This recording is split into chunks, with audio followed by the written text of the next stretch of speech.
Success in the entertainment industry takes time, especially if you're a woman. Today's guest is someone who exemplifies someone who is up to that challenge. Professional dancer and DJ from St. Martin's, BB Bad. I'm your host, Zenya, not your guru, just your girl. St. Martin's finest, BB Bad. What's up, girl? Hey. I'm so glad you came. I'm so glad you came. Thank you for coming. You have just come back from your own personal tour as like your own DJ, not with someone else, not with Karol G, not with anyone else. Like, this is you headlining as a DJ. Yes, Tell us a bit more about that. Oh, there's so much. What do you want to know? Okay, all right. So first of all, like, how do you even organize something like that? And what do you put forth for people to hire you? How did that even come about? Honestly, so like end of last year, I was like, okay, I really want to take a trip to Europe because I've been telling my friends there that I would come and I never came. Yeah. And so I was like, okay, I would love to DJ, I would love to be on tour. And so I started following DJs on Instagram just to like people who had like similar music vibes to see like what clubs they were playing at, festivals. And like based on my research from where they were going and based on like the research that I did from friends who were sending me, you know, different festivals and things going on, I just started reaching out in hopes that like somebody would be like, yeah, like we would love to have you. And like before you know it, one thing after the other just started getting lined up. And I think like a huge part of it is my social media because like you don't have to like search to see like what I've done. Yeah. So I think right like there. That was like a really good catch for people. Like I just like sent DMs and they were like, oh, okay, yeah, like she's legit, seems super cool. And like the whole idea of international DJ, I think it excites people from different countries. Yeah. You know, so like it just, I just started reaching out. And before you know it, for 2 months, I was just like back and forth between all these different cities and... That's so cool. Yeah. And so wait, like, okay, now the first thing that comes to my mind, especially as a woman, how do you negotiate prices? Like, how do you do this, making sure that you make money, that you're put up, that you're safe, you're good? Like, did you do that? Yes, I did. I mean, because I don't have a manager or anything, right? So I'm just That's literally bad. Okay, period. Yeah, girl, I had to figure it out like all on my own. Like I was reaching out to DJs to kind of find out like what's the price range, and I just was trying my luck. I was pitching different rates and seeing like, okay, well, what was too expensive, what was like too easy, and I kind of just started like pitching rates, and like for the most part, a lot of people agreed. And I would say though that like in this particular experience as my first Euro tour, like my experience in the US is better in terms of rates. Like they definitely pay way more in the US. But I feel like everything is about building a brand, right? So like even at least like to go and make money and see different countries, like I'm getting paid to travel there anyway. Yes. So it was like it funded my trip because I was planning to be in Europe anyway. So it's like it took me to Paris and I'm like having a girls trip in Paris and then I get to play in Paris. So it's like, it was like a win-win situation, you know? Right. Yeah. Because I've known you from pretty much, I mean, you were coming back and forth, but I kind of knew you from the beginning of you moving to LA. Yes. And I watch this girl, when I say like, it's so good when you see people doing their thing, especially women. Like I'm such a go-getter and to watch someone else do that, it's like, oh, I see you. Like, see you. That's why I even ask like these legitimate little like details because it's like for women to ask for money and for how we have to organize ourselves. It's we do really live in such a man's world in the entertainment business. And to kind of put yourself out there, it's like, that's bold as a woman and a woman that's from a small island where it's like people like from where I'm at, we don't do that. So this is just, you're kind of creating ground each time you walk, every time you do this. Yeah. And I mean, you know what, to piggyback off of that, like I was so like in the beginning of my career 5 years ago, it's literally been 5 years this month. Wow. This is my first event. You know, like I used to make like $150 for like the night, you know? And like at that time I was like, oh, this could be like fast money, you know? But it wasn't really, and I used to be scared to ask for like $50 more. Like, can I ask for $200? And I think like it wasn't until like I moved to LA and then working with Karol G that I even realize how much money a DJ could make.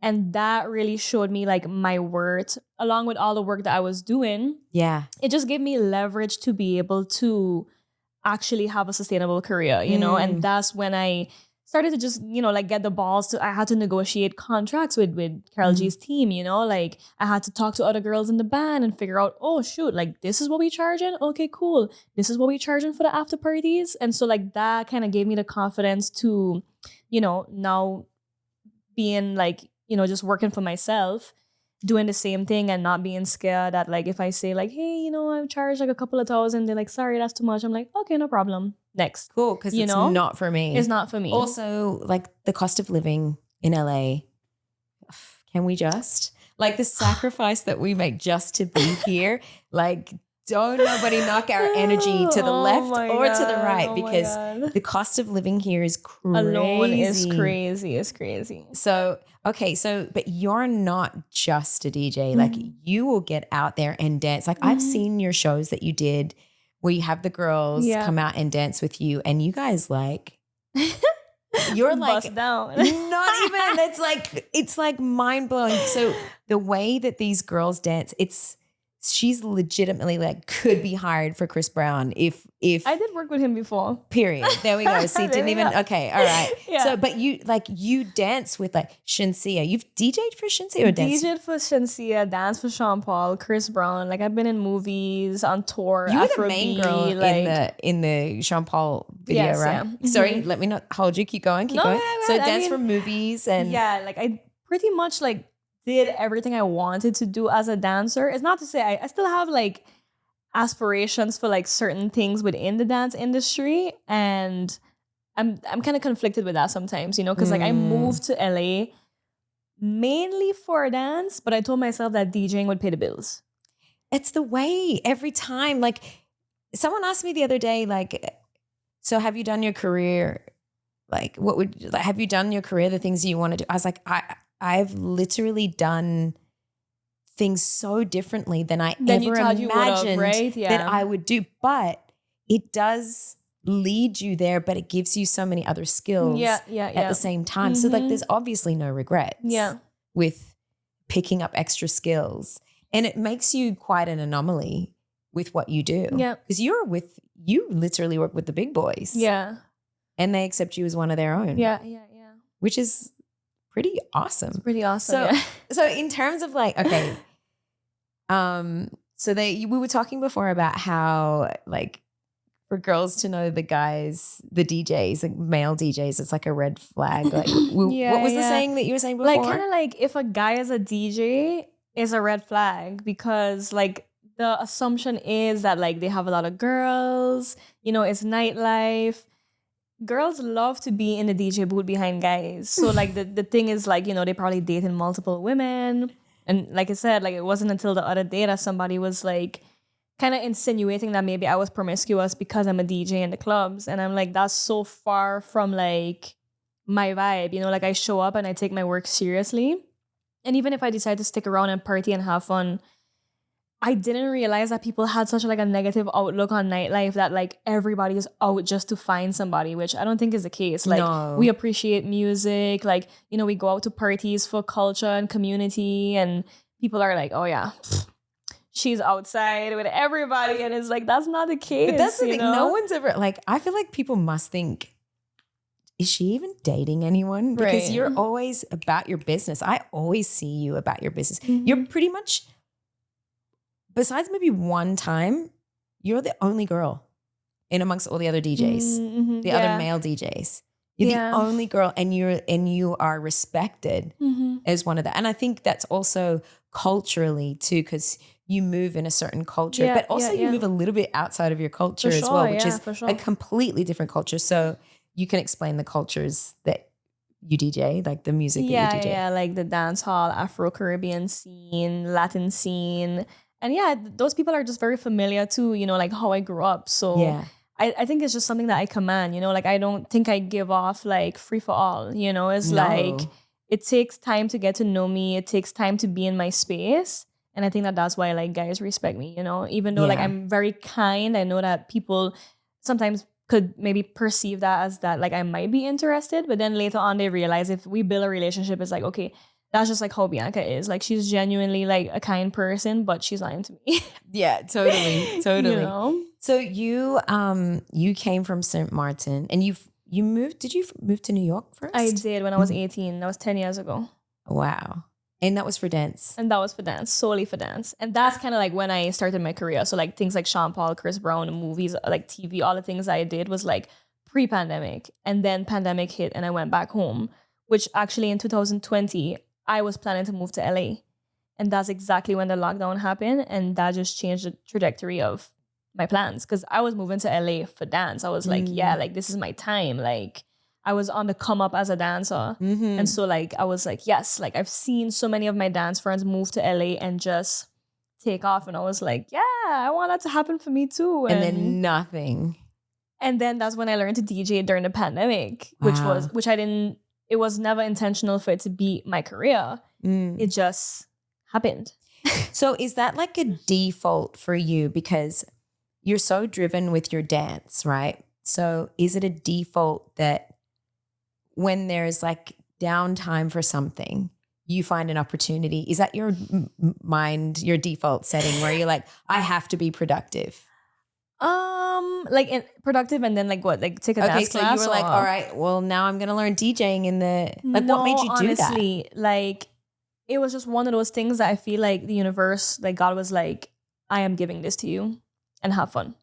Cause like it was a pandemic and St. Martin wasn't as strict as other places in the world in terms of lockdown because our main source of income is tourism. So we had to open our doors to flights, to people to come in and spend their money.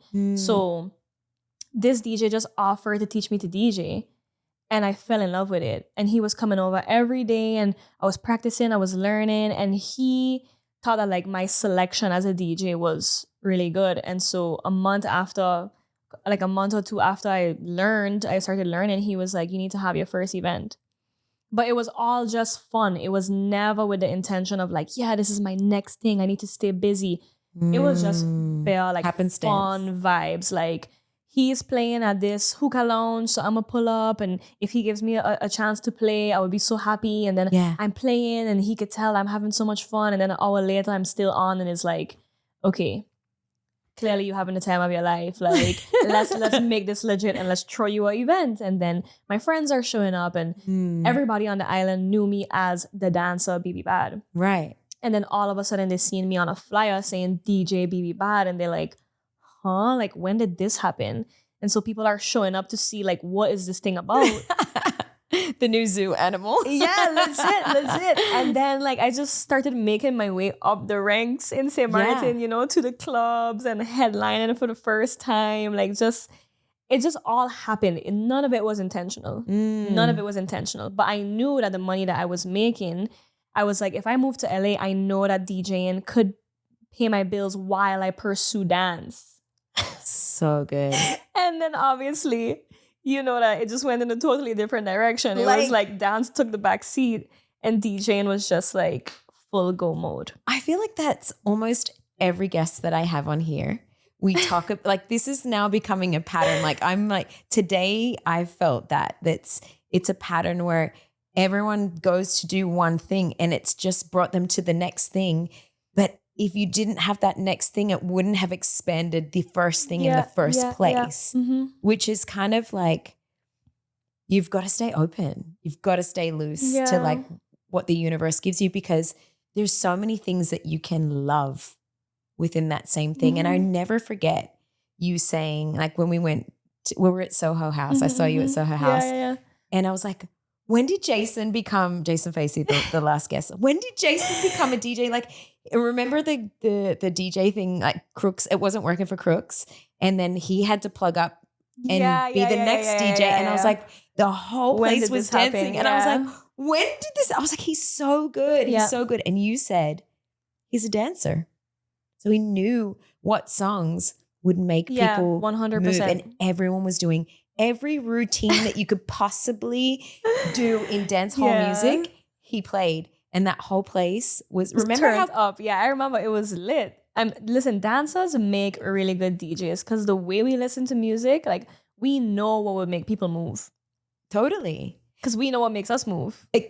That's it. Yeah. So you're like, you know how to viscerally give people that a full body experience with music. So that's special. Yeah. Like, I think these are little intricacies that people don't fully understand. Yeah. It's like music and movement, like, because for you, okay, so I can dance until a certain point, but then what? Every dancer or athlete has to find that next thing, but it already found you. It already found me. Even though, you know what, like the hardest part is that like, because it wasn't intentional for me to take off as a DJ like this, sometimes I battle between like dancers in the industry would say like, oh, I am a dancer turned DJ. Or that like they would ask me like, oh, are you still dancing?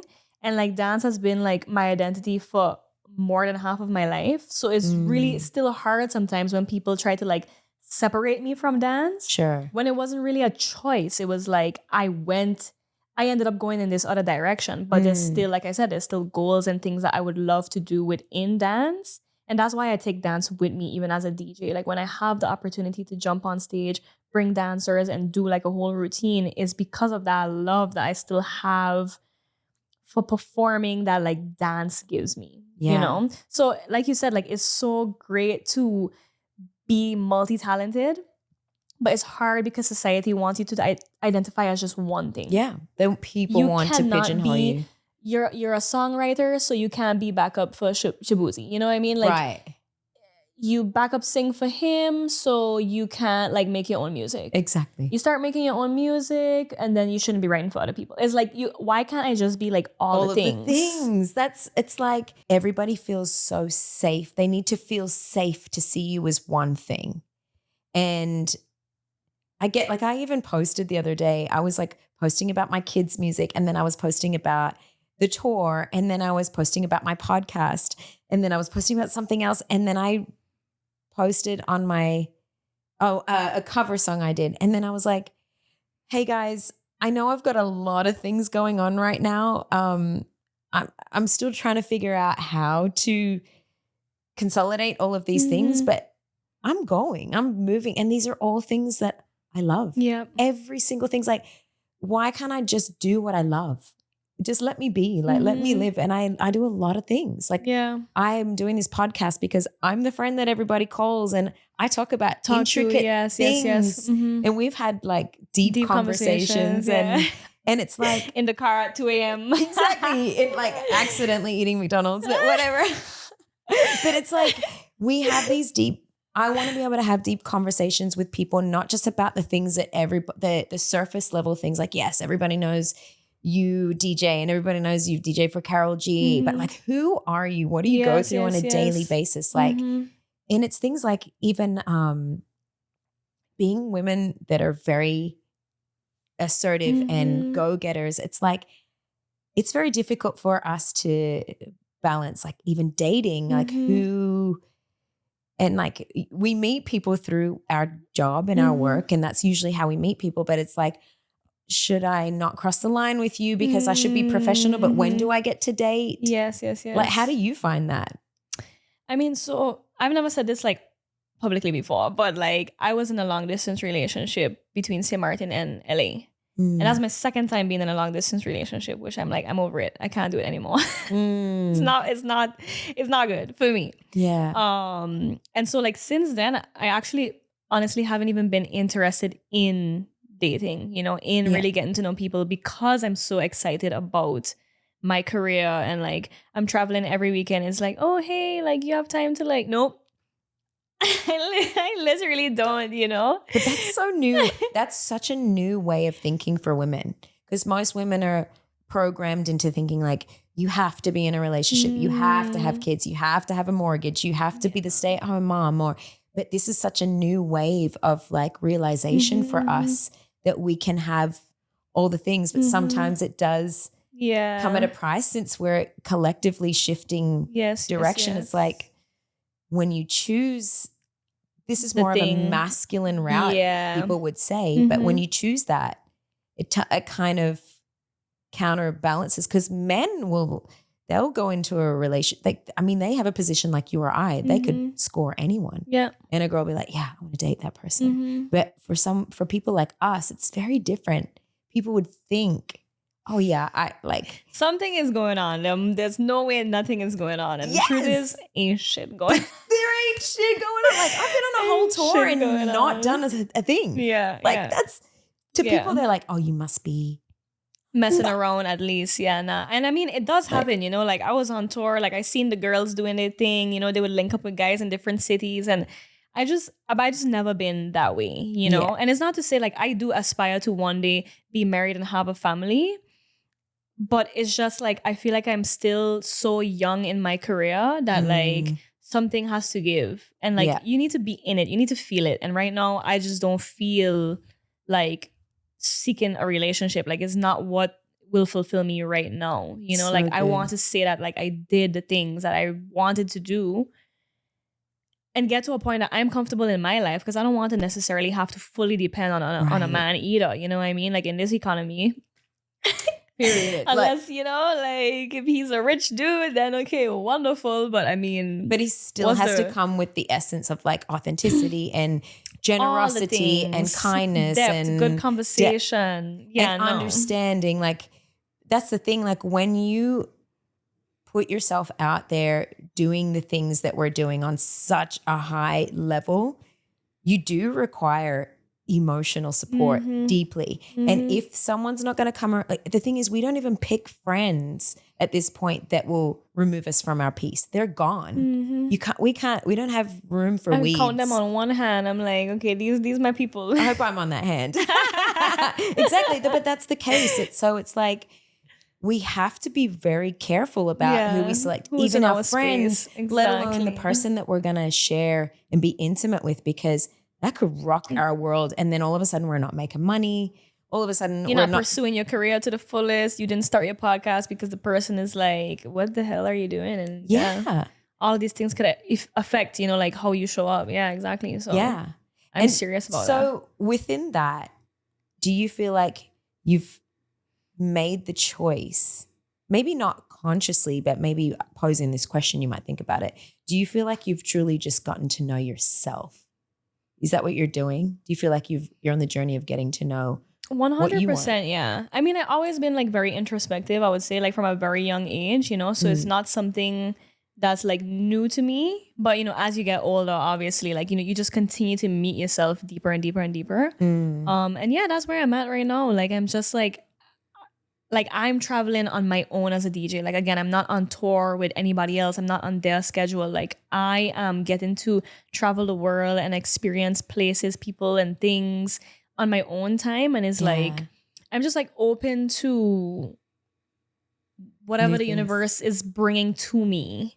You know, in terms of even friendships, connections, like those moments that you know, you spend a month with somebody or you spend a week with somebody and you're like, wow, like that was so nice. And you might never see them again, but like it was still fulfilling in a different way, you know? And you're open and free to do it. Yes, exactly. Because, you know, sometimes if you're in a relationship, it's like, well, you know, they might not understand that you linking up with a guy to network, or you going out to this party to like network, and 9 times out of 10 it's gonna be a guy. Like, how are you going to respond to that? Are you in a different country or with a guy again? It's like, I'm an adult, I know how to you know, especially set like, boundaries and navigate. Exactly. And we have to, because we want to make money. Because the thing is, there's a blurred line there. It can be so blurred. So it's important for us to like pick and choose and how we're gonna deal. Like, okay, this time gotta leave. Not going to hang too long, or, that looks like it might end up being a date. Like I talked about that in one of my episodes. Like you think you're going for a meeting and then it ends up being a date. And you're like, what? That has happened to me before. And you just like, oh, you don't take me seriously because I'm here for business. And that's literally the only reason we're in communication in the first place. But you taking this opportunity now to like go in a different direction. And that's not not what this is. Or and like now when guys I have to like let you down. Right. Or like when they like try you, they like say certain things to like see where you at. Like, will this person come home with me if I maybe say this or da-da-da-da-da? And it's like, no. I've heard it all I'm before. not new to this. I'm true to this. Exactly. Don't even try me right now because... Yeah, exactly. So what's next for you? Because now you've done something that you've never done and it worked. So what's next for you? Girl, I've been like a mad woman since I came back to LA. Like after that tour, I was like, I knew I needed to rest and I knew I needed to like come down off of the high. And that definitely hit me. Like I was in a low for like a while. Like, oh, like I need to, because you just get so used to being on the road. It's actually a chemical reaction in your body. It's a dopamine hit. Yeah, exactly. Like, so I think I had the crash and now I'm finally like, I'm taking dance class again. I'm going to the gym again. I'm making sure I eat well. I'm just taking my time. But I have my plans for 2026. Like I want to do the same thing again, but just bigger. And better. Like, I'm already making my plans and my goals. And, along the way, you meet people, things happen. I might end up going somewhere that I didn't even know I might end up going, Yeah. But I'm just like taking my time, like I'm going home to spend time with family for Christmas, like just recenter myself because you know how it is. Like you get hit up for something and then another thing and another thing. So I'm just like gone. Yeah, I'm gone. Like everybody's like, you back in LA? I'm like, I leave tomorrow. Yeah, literally me this week. Yeah. I'm like, can you please come Monday? Can you please? Yeah. You're like, this is the only day this is the only time I get. But it's so beautiful to hear your story and it's so inspiring because I feel like there's so many people out there that don't take that chance but have the talent. And it's like that one little thing of you actually doing it. I know so many talented people. I'm like, do I need to give you an opportunity? I just want to see you win, but you have to take the chance every time. Like there's so many opportunities. And when you realize that they're all presenting themselves and for you, you've just done something that's so new and you've come back and you've been able to reflect, like, how would I do that different? Yeah. Like, how was that for you? I mean, definitely, girl, I was overwhelmed because like I said, like nobody's managing me. I don't have an agent. So like logistics, travel, dealing, communication, like all of that was me. And that's like a lot to deal with on top of traveling in a country that I'd never been in before. Different time zones, different languages. All of that. Do you speak any other languages? I mean, technically I'm Dutch. Yes. So I understand goed met jou. Yeah, so, kind of understand a little bit of Dutch, kind of could pass for a little bit of Spanish. Yeah. But, I mean, surprisingly though, everybody in Europe speaks English for the most part, Yeah. If you're not American. Right. Yeah. They'd be like... all of a sudden they don't speak English. Right. They're like... The French people especially. Yes, that's who I was talking about. They're like, no, sorry, not talking to you. Mm-hmm. But yeah, it was really overwhelming. So like even that, like just having that experience and now I know like next time I'll just do things differently and be mindful of certain things that you just wouldn't have known unless you have the experience. Yeah. Yeah. Would you take someone with you?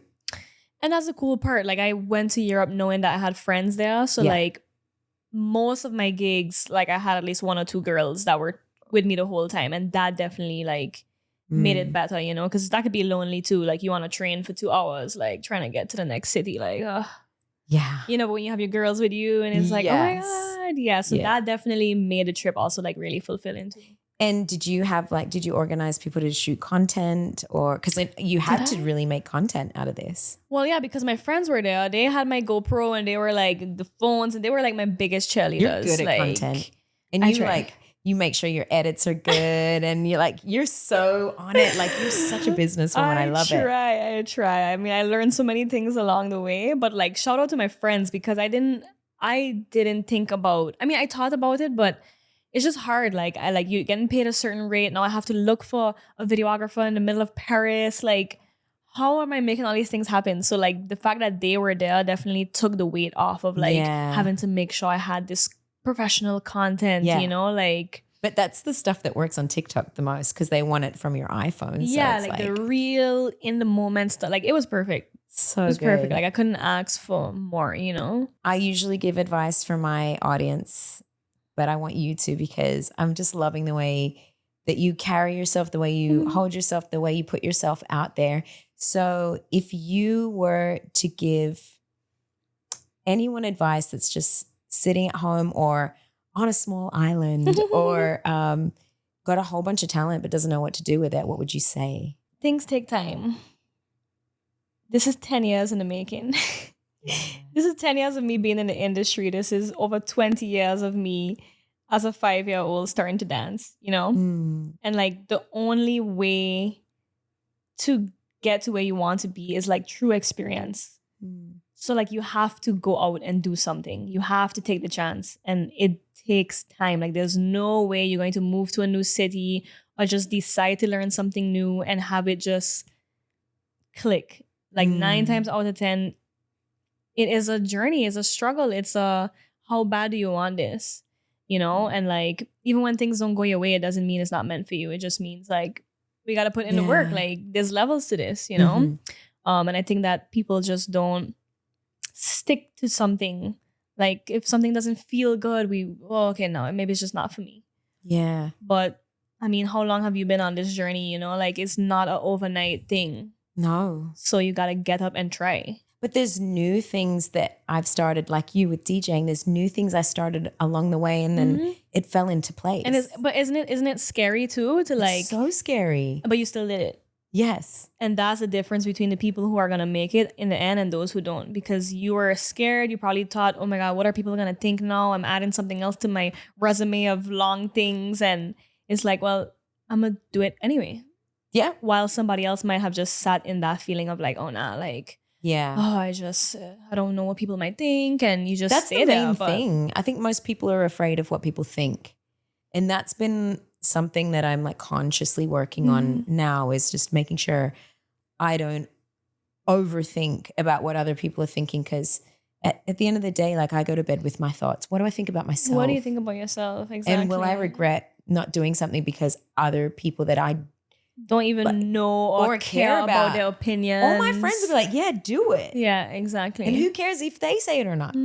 I care. I go to sleep with my thoughts. So exactly. So true. Well, thank you so much for being here today. I was like, I gotta get my girl on this show because you just like, you inspire me. And we've got a little age gap, but like you still inspire me with the way you move, and we could all learn so much from one another. And thank you for inspiring me. Thank you for being there. And thank you for being here. Yeah, thank you for having me. Of course. And tell people where they can find you.